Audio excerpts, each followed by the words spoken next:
Olá, seja bem-vindo ao curso de formação de gestores acadêmicos. Eu me chamo Letícia Serra e serei responsável por ministrar o módulo 3, Legislação de Pessoal como instrumento de gestão. Bom, para esse primeiro vídeo, nós iremos tratar principalmente questões relacionadas ao título 1 e título 2 da Lei 8.112/90. Serão ao todo 3 vídeos que comporão o acervo de informações relacionadas à referida lei. Nessa primeira etapa, nesse primeiro vídeo, iremos tratar das questões que envolvem o provimento de cargo, questões de nomeação, posse e exercício, estabilidade, reversão, reintegração e recondução. Trataremos também de questões de vacância, remoção e redistribuição e encerraremos com as disposições relacionadas à substituição dos cargos. Em seu artigo 1º, a lei institui o regime jurídico dos servidores públicos civis da União, das autarquias, inclusive as em regime especial, e das fundações públicas federais. O regime jurídico é composto por um conjunto de normas e regulamentos que vão definir quais são os direitos e garantias que as pessoas que estão sob esse regime devem se atentar. É bom lembrar que as disposições contidas na lei não se aplicam a todos os agentes públicos, mas sim aos servidores públicos civis federais, o que implica dizer, por exemplo, que os empregados públicos federais, que são regidos pela CLT, eles não estão compreendidos dentro do campo de atuação do Estatuto Federal. Portanto, essa norma ela não se aplica aos servidores públicos estatutários de demais entes federativos, como, por exemplo, os estados e os municípios, ainda que eles sejam regidos por um estatuto, caberá ao respectivo ente a sua edição por intermédio de uma lei.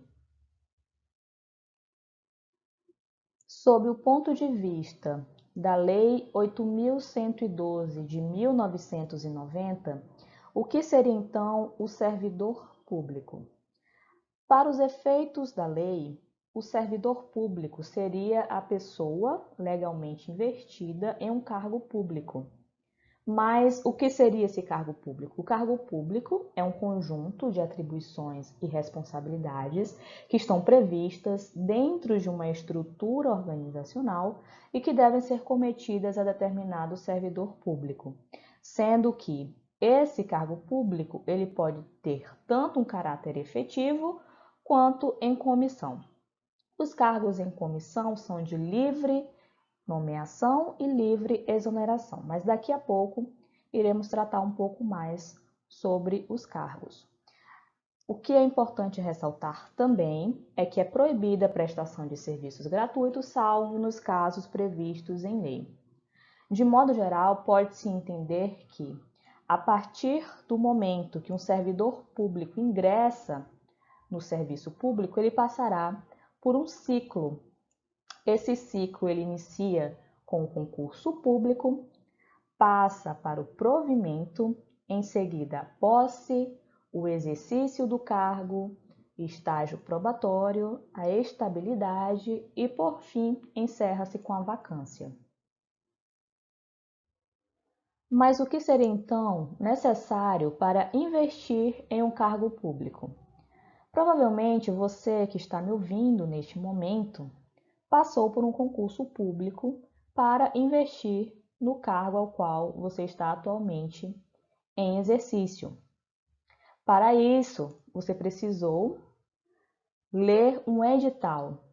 Nesse edital encontram-se todas as disposições relativas ao concurso público ao qual você prestou, sendo que a Lei 8.112 ela já define quais são os requisitos básicos para a investidura no cargo público. De modo geral, nacionalidade brasileira, gozo dos direitos políticos, quitação com as obrigações militares e eleitorais, o nível de escolaridade exigido para o exercício do cargo, idade mínima de 18 anos, aptidão física e mental. Sendo que dessas vagas é assegurada às pessoas portadoras de deficiência o percentual de 20% das vagas oferecidas no concurso. Cabe lembrar também que esses requisitos são para a investidura no cargo público. Então, por exemplo, caso haja uma determinada pessoa que foi realizar o concurso público com seus 17 anos, ela pode sim prestar o concurso público, isso não a impedirá de participar do certame. No entanto, para que ela possa assumir o cargo, investir nesse cargo público, ela precisará atingir a idade mínima de 18 anos, mas isso não é um impedimento de que ela possa prestar o concurso público. Fique atento. Tendo os requisitos básicos aí sendo atendidos e os procedimentos sendo homologados, o prazo para tomar posse é de 30 dias. Quais seriam, então, as formas de provimento de cargo público? Como forma originária, temos a nomeação, e como formas derivadas, temos a promoção, readaptação, reversão, aproveitamento, reintegração e recondução. Explicaremos com mais detalhes no próximo slide. Conforme trazido anteriormente, os cargos eles podem ter tanto um caráter efetivo quanto em comissão. No caso dos cargos efetivos, eles são também chamados de cargos isolados de provimento efetivo ou cargo de carreira. A nomeação, nesse caso, necessariamente, ela precisa da aprovação em um concurso público realizado anteriormente. Já para os cargos em comissão, uma vez que são de livre nomeação e exoneração, essa característica nem sempre está presente. Isso ocorre principalmente porque os cargos em comissão eles são destinados às funções de direção, chefia e assessoramento. Por isso, eles podem ser livremente escolhidos pela autoridade nomeante, que pode optar por prover tanto um servidor de carreira quanto uma pessoa que não está dentro do quadro de funcionários, do serviço público. Sendo que é importante também ressaltar que o servidor que ele ocupa um cargo em comissão, ele pode ser nomeado para ter exercício interinamente em um outro cargo de confiança. No caso dessa hipótese, ele deve optar pela remuneração de um desses cargos, não podendo acumular, portanto, o recebimento de 2 vencimentos. Sobre os concursos públicos. O que é importante que nós saibamos sobre isso? O concurso ele pode se dar tanto de provas quanto de provas e títulos, sendo que todas as condições, as normas, os regulamentos, as disposições do concurso deverão estar previstas em um edital, e esse edital deve ser publicado no Diário Oficial da União e publicado em um jornal de grande circulação. Além disso, o prazo de validade do concurso é de até 2 anos, sendo que esse período pode ser prorrogado por uma única vez, por até 2 anos, igualmente. Além disso, é impedido a abertura de um novo concurso se houver um candidato aprovado em um concurso anterior durante esse prazo de validade, que não tenha sido expirado. Uma vez que o candidato seja aprovado e classificado no concurso público, o nome constará no Diário Oficial da União através do ato da administração denominado de nomeação. Ocorrendo a nomeação, o nomeado ele tem o prazo de até 30 dias para tomar posse.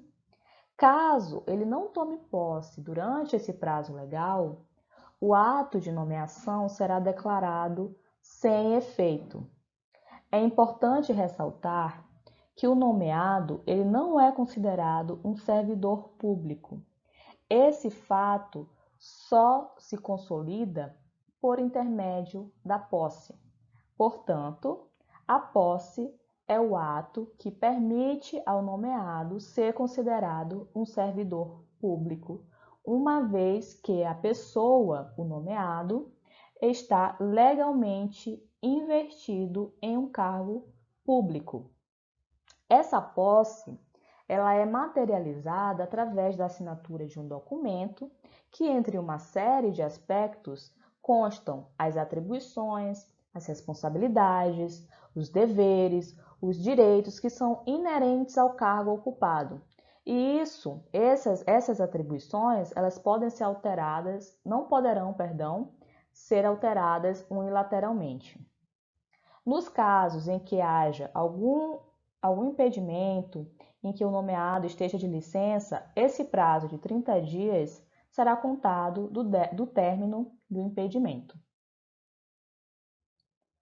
A assinatura do termo de posse, ela poderá ser realizada por intermédio de um procurador, certo? Com a ressalva de que essa procuração ela deve ser específica e com poderes para tanto. A participação do procurador, que está legalmente constituído para esse fim, se limita à assinatura do respectivo termo, não ensejando nenhum tipo de direito relacionado com as atribuições do cargo público. Portanto, apenas para a assinatura do termo é possível que a posse se dê mediante uma procuração específica. A partir do momento que o nomeado ele entra em contato com a administração pública para tomar posse, entrega todos os documentos comprobatórios e exigidos para a posse no cargo público, o nomeado ele passará então por uma inspeção médica. Essa inspeção médica ela julgará a sua aptidão física e mental para aí sim torná-lo apto a se tornar empossado naquele cargo.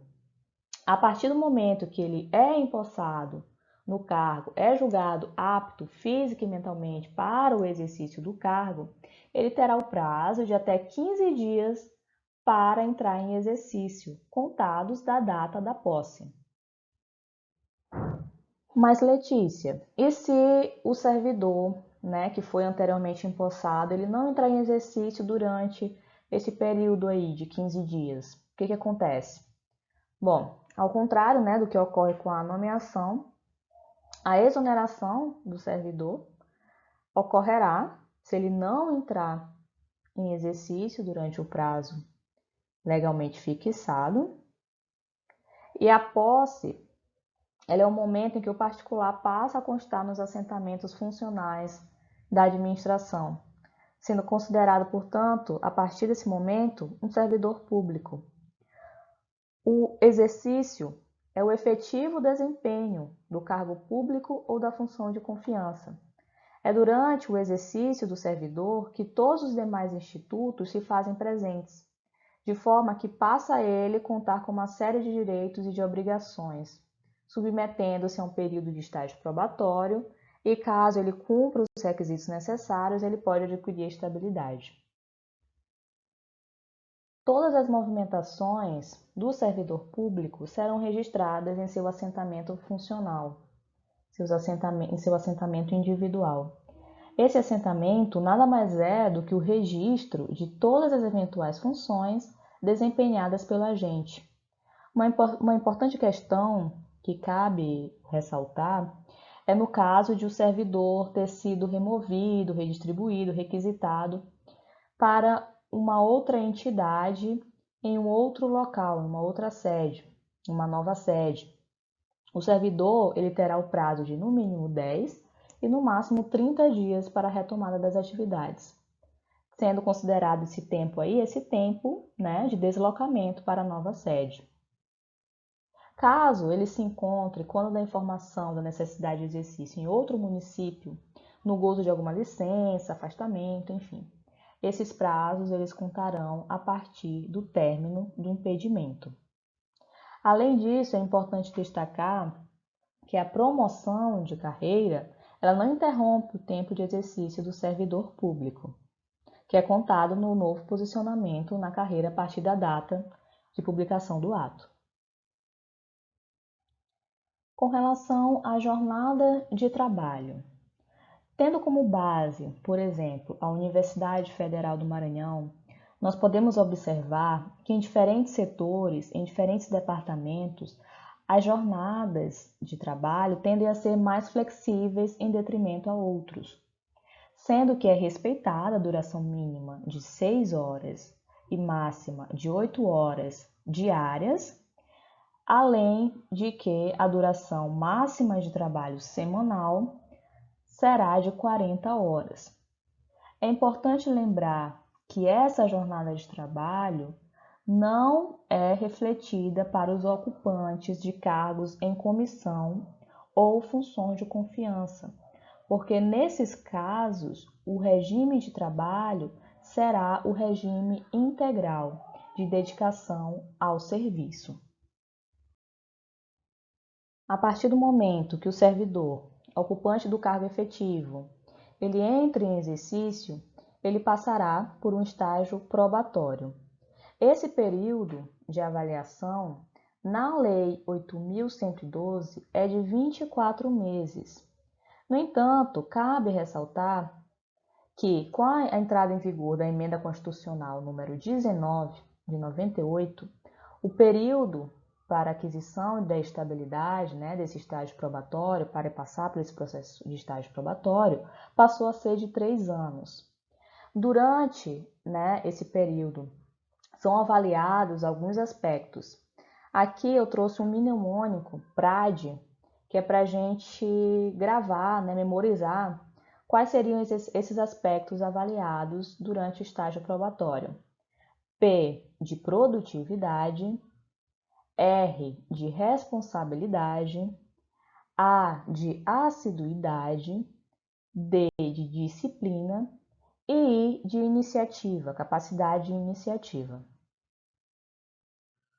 Caso o servidor ele tenha sido aprovado, então, no estágio probatório, ele vai passar a adquirir a estabilidade.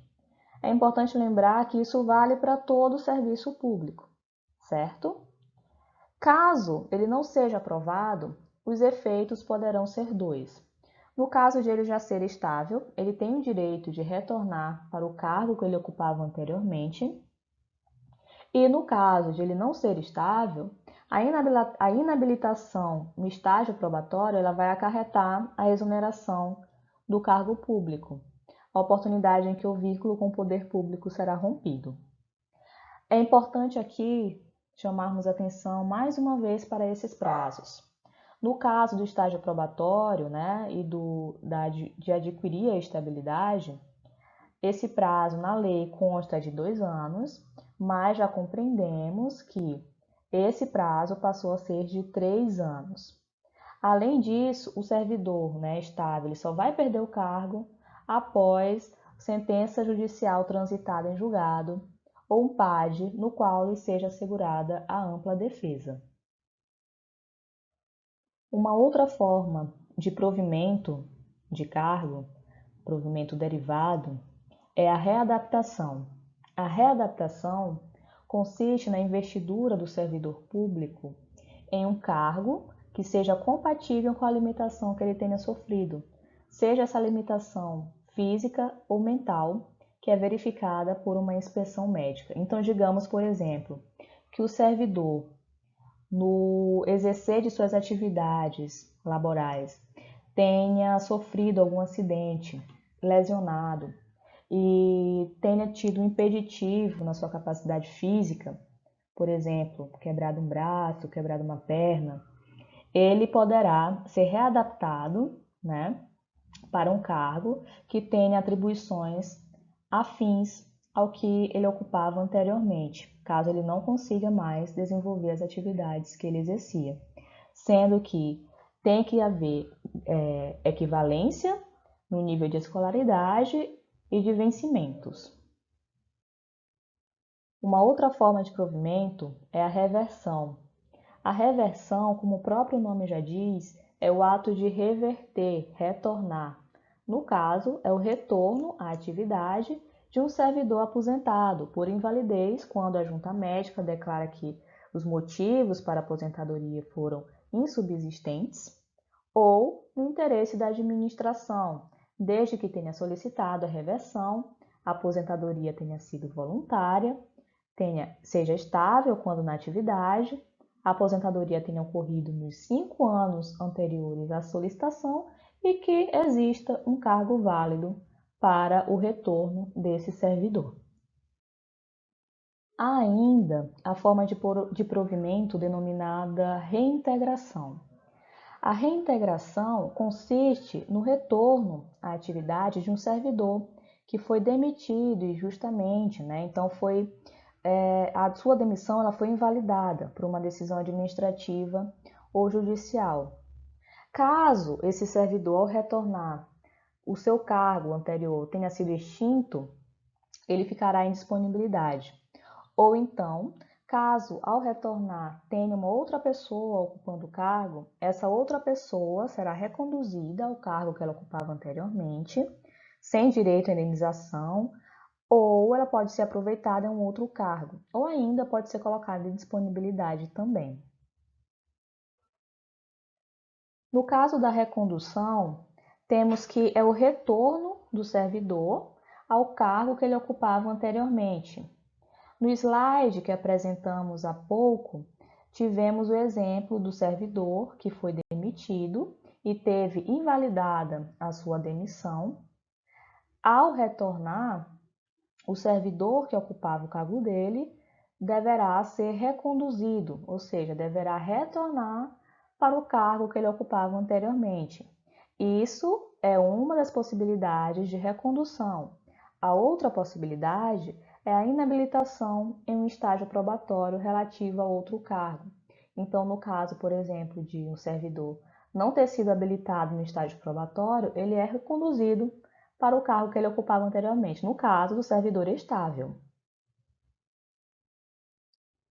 Caso um cargo ele seja extinto ou haja declaração de desnecessidade de algum cargo público, o servidor até então ocupante daquele cargo, e desde que seja estável, ele será posto em disponibilidade.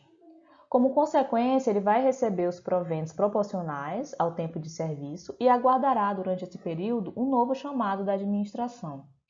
Esse chamado ocorre por intermédio do aproveitamento, que se constitui uma forma de provimento derivada dos cargos públicos federais.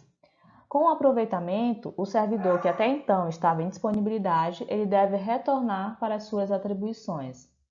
No entanto, como o cargo anteriormente foi extinto ou declarado desnecessário, o aproveitamento ele deverá ocorrer em cargos de atribuições e vencimentos compatíveis com o até então ocupado. Tendo sido publicado, portanto, o ato de aproveitamento, o servidor deverá entrar em exercício dentro do prazo legalmente previsto. Caso ele não entre em exercício, o aproveitamento é tornado sem efeito e a disponibilidade do servidor será cassada. Partindo para o capítulo 2 da vacância, no seu artigo 33, a Lei 8.112, ela define quais são as formas de vacância do cargo público, ou seja, as formas pelas quais o cargo público pode se tornar vago. Entre elas, a exoneração, a demissão, a promoção, a readaptação, a aposentadoria, posse em outro cargo inacumulável e o falecimento. Sobre a exoneração. A exoneração, ela não se trata de uma forma de punição do agente público, mas uma forma de rompimento de vínculo entre o servidor e a administração pública. Tal forma de vacância ela pode ser tanto de forma voluntária quanto de forma involuntária. Ela é voluntária quando a exoneração ela ocorre a pedido do próprio servidor público. No caso de ofício de iniciativa do poder público, teremos a exoneração involuntária. Para a exoneração involuntária, temos duas possibilidades: quando não são satisfeitas as condições do estágio probatório ou quando, tendo tomado posse, o servidor não entra em exercício no prazo estabelecido, que é de 15 dias. Ao contrário da exoneração, tem-se a demissão, que é a saída punitiva do servidor público. As situações que acarretam a demissão são hipóteses previstas em lei, no qual o servidor comete alguma infração disciplinar ou não observa determinadas normas que estão previstas no Estatuto Funcional. A depender, no caso da gravidade da conduta, a demissão acarretará a impossibilidade de o servidor público retornar ao serviço dentro do prazo de 5 anos ou até indefinidamente. No caso da aposentadoria, trata-se da forma de vacância que é natural, em que o servidor, após cumprir todas as condições previstas na Constituição, rompe o seu vínculo com o poder público e passa a receber os proventos que são decorrentes da inatividade. Para a vacância, no caso da posse em outro cargo inacumulável, trata-se da hipótese no qual o servidor público deixa de ocupar um cargo público para ingressar, sem quebra de vínculo com o poder público, em um outro órgão ou entidade do mesmo ente federativo. A promoção, no caso de já termos visto anteriormente, é uma hipótese de provimento no qual o servidor ele é alçado a uma nova classe na carreira, de forma que o cargo anteriormente ocupado ele fica vago. Por isso, ela é uma das hipóteses em que ocorre simultaneamente um provimento e uma vacância. Ou seja, ao passo que o servidor ele é promovido, o cargo que ele ocupava anteriormente fica vago. Portanto, ao mesmo tempo que ocorre o provimento de um cargo, no qual ele foi promovido, ocorre a vaga do cargo que ele ocupava anteriormente.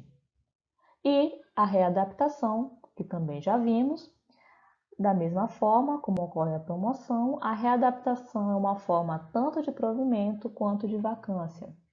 Por exemplo, se o servidor sofreu uma limitação, ele tem se aproveitado de um cargo compatível com a limitação sofrida, é certo que o cargo anteriormente ocupado pelo servidor ficará vago. Dessa forma, a administração coloca o servidor em um cargo compatível com a limitação sofrida, ao passo que o cargo anteriormente ocupado fica vago para ser ocupado por outra pessoa, ou seja, fica em vacância. Por fim, a última possibilidade de vacância é o falecimento, no qual o servidor, por alguma ocasião eventual, possa vir a falecer, o cargo ao qual ele ocupava fica vago. Para o capítulo 3, temos a remoção e a redistribuição. A remoção, ela trata-se do deslocamento do servidor, a pedido ou de ofício, no âmbito do mesmo quadro, com ou sem mudança de sede. No caso de mudança de sede, é assegurado o prazo mínimo de 10 dias e máximo de 30 dias para a efetivação desse deslocamento. Entende-se, pelas modalidades de remoção, primeiro de ofício, interesse da administração, a pedido, a critério da administração, ou a pedido para outra localidade, independentemente do interesse da administração. Já no caso da redistribuição, temos o deslocamento de cargo de provimento efetivo. Portanto, não é um deslocamento de servidor, é um deslocamento de cargo, que estando ele ocupado ou vago, certo? Para um outro órgão ou entidade do mesmo poder.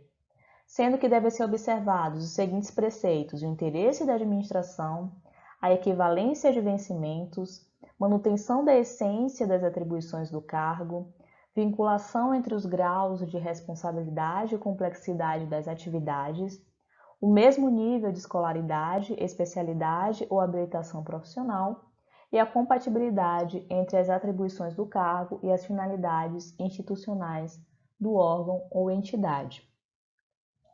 O que podemos observar em relação à remoção e à redistribuição? De que forma podemos diferenciá-las? Ambos não se tratam de formas de provimento de cargo. Os dois não alteram o contingente funcional. A remoção trata-se do deslocamento de servidor, enquanto a redistribuição é um deslocamento de cargo. A remoção destina-se a assegurar a preservação de valores como a saúde do servidor e o núcleo familiar. Já a redistribuição trata-se de uma forma de organização da administração pública. Quando ocorrer a mudança de município, tanto na remoção quanto na redistribuição, deve-se observar o prazo de 10 a 30 dias para a entrada em exercício. Para encerrarmos o conteúdo desse primeiro vídeo, temos a substituição, que é nada mais nada menos do que indicar servidores que substituirão aqueles que estão investidos em cargo ou função de direção ou chefia. Caso os chefes ou esses ocupantes de cargo de natureza especial não indiquem os seus substitutos, caso haja alguma omissão, previamente serão designados os servidores pelo dirigente máximo do órgão ou entidade. Qual a necessidade de termos substitutos para essas funções? Para garantir o princípio da continuidade do serviço público. Portanto, as atividades essenciais, necessárias e estratégicas de uma organização não podem ficar paradas. Por isso, faz-se necessário indicar os respectivos substitutos dos cargos e funções de direção e chefia. Bom, agora eu gostaria de agradecer por você ter chegado até aqui, concluído o nosso primeiro vídeo da nossa primeira aula da semana. E como atividade avaliativa, gostaria que você considerasse o que nós já aprendemos até o momento, o que nós iremos aprender, respondendo ao seguinte questionamento: por que conhecer a legislação de pessoal é necessário para a gestão acadêmica? Quais aspectos você considera elementares para um bom gestor acadêmico? Gostaria que você discorresse sobre o seu entendimento e fizesse o comentário em algum argumento do seu colega de turma. Fique à vontade para interagir com os demais e para entrar em contato comigo para eventuais dúvidas. Um grande abraço e espero você no nosso próximo vídeo.